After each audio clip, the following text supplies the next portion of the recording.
नमस्कार दोस्तों, स्वागत है आपका स्टडी फॉर सिविल सर्विसेज में। वीडियो को पूरा देखिए। कोई भी आपका फीडबैक है, कोई सजेशन है, तुरंत वीडियो में कमेंट करके जरूर बताइए। अच्छा लगे तो वीडियो लाइक जरूर कर लीजिए और ऐसे वीडियो लगातार फ्री में बिना किसी एडवर्टीजमेंट के पाने के लिए चैनल को तुरंत सब्सक्राइब कर लीजिए और बेल आइकन को जरूर टैप कर लीजिए ताकि आगे भी सारे वीडियो आपको मिलते रहे। यूट्यूब में फॉलो करते हैं तो प्लीज ये वाला फ्री टेलीग्राम चैनल जरूर ज्वाइन कर लीजिएगा। सारे नोटिफिकेशन, सारे अपडेट यहीं पे आते हैं, ध्यान रखिएगा। स्टडी फॉर सिविल सर्विसेज का कोई भी पेड ग्रुप अगर आपको ज्वाइन करना है तो सिर्फ 856480560606089752386455 यही नंबर है हमारे, सिर्फ जहां पे कॉल या व्हाट्सएप कर सकते हैं। इंस्टाग्राम पे हमारा पेज जरूर फॉलो कर लीजिएगा, स्टडी फॉर सिविल .सर्विसेज है। ट्विटर पे हमको जरूर फॉलो कर लीजिएगा, @study for civils है। यूपीपीएससी 2022 में सिविल इंजीनियरिंग का ये पेपर हुआ था। सिविल इंजीनियरिंग का सेकंड पेपर। इसमें भाग 1 में सामान्य अध्ययन पूछा जाता है, जिसकी हम आंसर की यहाँ पर देखेंगे। प्रश्न नंबर 1 से लेकर 25 तक। लेटेस्ट पैटर्न आपको देखते रहना जरूरी होता है। आप अगर यूपीपीएससी 2022 की तैयारी कर रहे हैं तो स्टडी फॉर सिविल सर्विसेज का पेड बैच लेकर के पूरी तैयारी अपनी कंप्लीट कर सकते हैं अभी भी। और लगातार आपको प्रीवियस ईयर पेपर देखते रहने चाहिए। और जो मेन स्ट्रीम एग्जाम होते हैं जैसे यूपीपीएससी 2022 का अगर आप दे रहे हैं तो यूपीपीएससी के पुराने पेपर तो आप लगा ही रहे होंगे प्रीलिम्स के, साथ ही साथ ये जो हाल में पेपर होते रहते हैं, इससे पैटर्न समझना जरूरी है और कई बार डायरेक्टली भी इससे क्वेश्चन रिपीट होते रहते हैं। आगे बढ़ते हैं हम लोग। स्टडी फॉर सिविल सर्विसेज का पेड बैच ज्वाइन करने के लिए आप इन गिवन नंबर से कॉन्टैक्ट कर सकते हैं व्हाट्सएप के माध्यम से। फ्लेवर वही है जिस हिसाब से यूपीपीएससी में क्वेश्चन आते रहते हैं। इस पे मैचिंग का क्वेश्चन है। स्टेट्स और हाईएस्ट पीक से आपको मिलाना है। तो तमिलनाडु में डोड बेट है हाईएस्ट पीक, और अगर आपने वो फाइंड कर लिया तो यहाँ से हमारा आंसर जो है क्लियर हो जा रहा है। बाकी कोई चेक करने की भी आवश्यकता नहीं है। कभी कभी क्वेश्चन आपको बड़ा लगता है लेकिन वो एक ही फैक्ट से सॉल्व हो जाता है और ये रिपीटेड फैक्ट है। तो प्रीवियस ईयर पेपर इस तरीके से आयोग में पूछे जा रहे हैं। ये अलग अलग पूछा जा चुका है कि नागालैंड की हाईएस्ट पीक कौन सी है, आपसे पूछ चुके हैं कि राजस्थान की कौन सी है, और यहाँ पर 4 पीक्स और 4 स्टेट्स को यहाँ पर मैचिंग में दे दिया है। उसके बाद Leopold matrix is associated with what. तो लियोपोल्ड मैट्रिक्स का संबंध है पर्यावरण अधिप्रभाव की आकलन विधि से, यानी कि environmental impact assessment method. Then उसके बाद जॉइंट सिटिंग इंडियन पार्लियामेंट की transacting legislative business is presided by. तो यहाँ पर अध्यक्षता की बात की जा रही है, ध्यान रखिएगा। तो अध्यक्षता की जाती है लोकसभा स्पीकर के द्वारा। Option number D.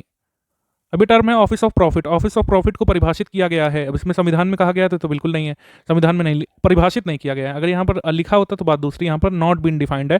Peoples representation act में भी नहीं डिफाइंड है और कॉन्स्टिट्यूशन में तो है ही नहीं। तो डिफाइंड बाय द पार्लियामेंट क्या नहीं, पार्लियामेंट ने नहीं डिफाइन किया है कभी, यूनियन काउंसिल ऑफ मिनिस्टर्स ने नहीं किया है। हालांकि सुप्रीम कोर्ट ने इस बारे में इंटरप्रिटेशन अपनी दी हैं। हालांकि डिफाइन तो सुप्रीम कोर्ट ने भी नहीं किया है कि क्या है, लेकिन इंटरप्रिटेशन आए सुप्रीम कोर्ट के। तो इस गिवन क्वेश्चन में गिवन ऑप्शन के हिसाब से सी यहाँ पर मोस्ट अप्रोप्रिएट है और यही एग्जाम में माना जाएगा। हालांकि कहीं भी डिफाइंड नहीं है ऑफिस ऑफ प्रॉफिट, तो कई बार आपको नियरेस्ट आंसर के साथ जाना पड़ता है। तो while deciding any question related to disqualification of member of parliament the president shall obtain the opinion of whom. तो यहाँ पर इलेक्शन कमीशन का ओपिनियन प्रेसिडेंट लेगा मेंबर ऑफ पार्लियामेंट के डिस्क्वालिफिकेशन से रिलेटेड इशू को समझने के लिए, उस पर विचार करने के लिए। Soybean seeds contain. तो सोयाबीन सीड में 40% प्रोटीन और 20% ऑयल होता है। ये प्रीवियस ईयर का एग्रीकल्चर क्वेश्चन है। उसके बाद as per the results of स्वच्छ सर्वेक्षण 2020 announced by ministry of housing and urban affairs on 20 अगस्त 2020। तो काफी पहले करंट अफेयर वैसे पूछा इसमें बताना है कि cleanest city of Uttar Pradesh कौन सा है। तो इसमें फास्टेस्ट मूविंग सिटीज की कैटेगरी में लखनऊ को यहाँ पर दिया गया था। अगर हम पूरे सर्वेक्षण की बात करें तो ऐसा नहीं बताया गया था कि उत्तर प्रदेश की क्लीनेस्ट सिटी कौन है, लेकिन फास्टेस्ट मूविंग सिटीज़ में लखनऊ का ही नाम था और नियरेस्ट में कोई नाम नहीं थे। तो कई बार इस तरीके से भी आयोग क्वेश्चन पूछता है जो उन्हीं के इंटरप्रिटेशंस पर आधारित है। स्वच्छ सर्वेक्षण 2020 में ऐसी कोई कैटेगरी नहीं थी कि उत्तर प्रदेश का क्लीनेस्ट कौन सा है, क्योंकि कैटेगरी जनसंख्या वाइज, पार्टिसिपेशन वाइज और नगर निगम वाइज इस तरीके से आई थी। हालांकि अगर आपने हमारा करंट अफेयर का देखा होता PDF या वीडियो आपके पास होता तो आप इसको कर सकते थे। ये सारे प्रूफ हमने टेलीग्राम में दिए हुए हैं। तो आप देखेंगे यहाँ पर स्वच्छ सर्वेक्षण 2020 के परिणामों के अनुसार सबसे तेज बदलने वाले नगर के रूप में सबसे स्वच्छ शहर है उत्तर प्रदेश लखनऊ का, मतलब उत्तर प्रदेश का लखनऊ।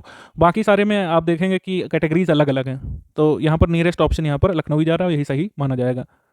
और भी हमने सारे प्रूफ यहाँ पर रखे हैं। यहाँ पर ब्लर पिक आ रही होगी, आप टेलीग्राम हमारा फ्री वाला ज्वाइन करिए, वहाँ से देख सकते हैं पूरा।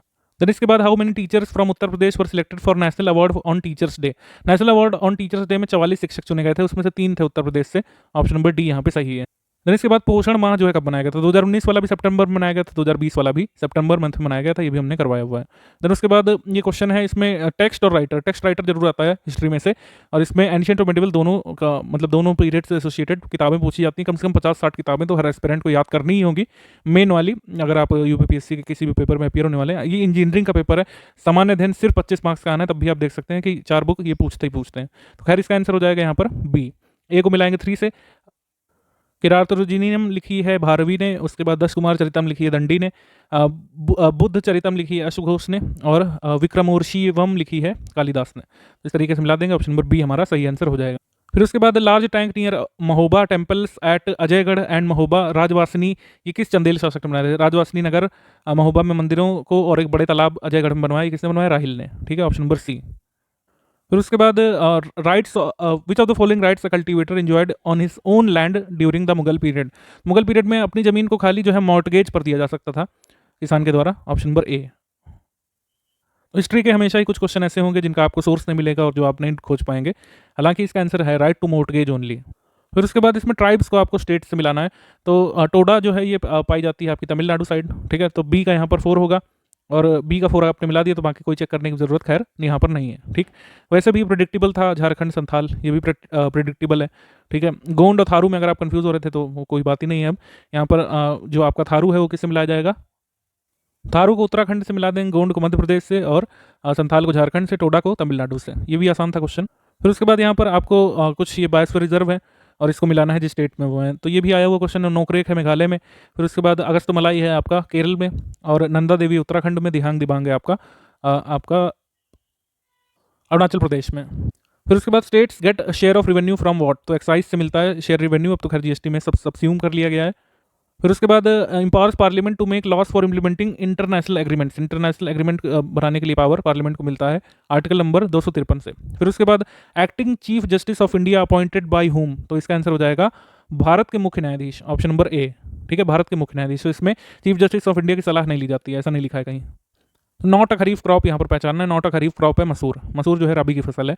मेज, मस्टर्ड, मूंग क्रॉप की यहाँ पर रोटेशन इंटेंसिटी कितनी है? 300% है।